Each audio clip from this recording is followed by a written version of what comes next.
ପ୍ରେଜ୍ ଦ ଲର୍ଡ ପ୍ରଭୁଙ୍କର ମହାନ ଗୌରବ ଉଦ୍ଦେଶ୍ୟରେ ମୁଁ ଗୋଟେ ଗୀତ ଗାଇବା ପାଇଁ ଯାଉଛି। ଅତି ଗଭୀର ମିନିଂ ଥିବା ବିଷୟ ଗୀତଟେ। ସେ ଗୀତ ହେଉଛି ସ୍ୱାର୍ଥ ତ ନାହିଁ କାହିଁ ପାଇଁ ପ୍ରଭୁ, କରୋଡ଼ା ପ୍ରହାର ସହିଲ, ମାୟା କିବା ମୋହ ନାହିଁ ସିନା ପ୍ରଭୁ, କାହିଁକି କ୍ରୁଶକୁ ବହିଲ। ଆଜି ଅନେକ ଲୋକ ଏଇ ଗୋଟେ ପ୍ରଶ୍ନ कि कहीं प्रभु जीशु को क्रूसरे टंगा जाइथिला। अनेक लोक जानी नांती, कारण जानी नांती, आ अनेक कथा कही थांती। आज गीत माध्यम रे मु ताको वर्णना करिया पय चाहिबी। आसंतु समस्त प्रभु को गौरव उद्देश्य से गीतटी गाइबा। स्वार्थ तो नाही काहीं पाई प्रभु, करोड़ा प्रहार सहिल।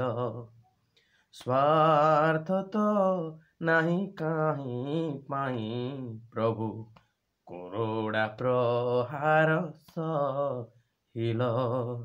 माया किबा मोह नहीं सिना प्रभु, माया किबा मोह नहीं सिना प्रभु, काहीं की क्रूस को बहिल। स्वार्थ तो नहीं काहीं पाई प्रभु, करोड़ा प्रहार सहिल। स्वार्थ तो नहीं काहीं पाई प्रभु, करोड़ा प्रहार सहिल। प्रभुଙ୍କ ଲୋକମାନେ ପ୍ରଭୁଙ୍କର କୌଣସି ସ୍ୱାର୍ଥ ନଥିଲା। ତାଙ୍କର ନିଜର ସ୍ୱାର୍ଥ ପାଇଁ ସେ ଯନ୍ତ୍ରଣା ସହି ନାହାନ୍ତି।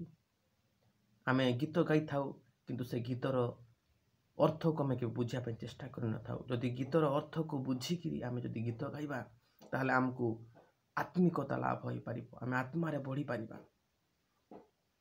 कपाळ फाटिला रकत झरिला, कहिलनी कथा पदे। टिके पदे से कहीं मते मारुच, मु कौन दोष करिछि एमती कही कही ना प्रभु जीशु।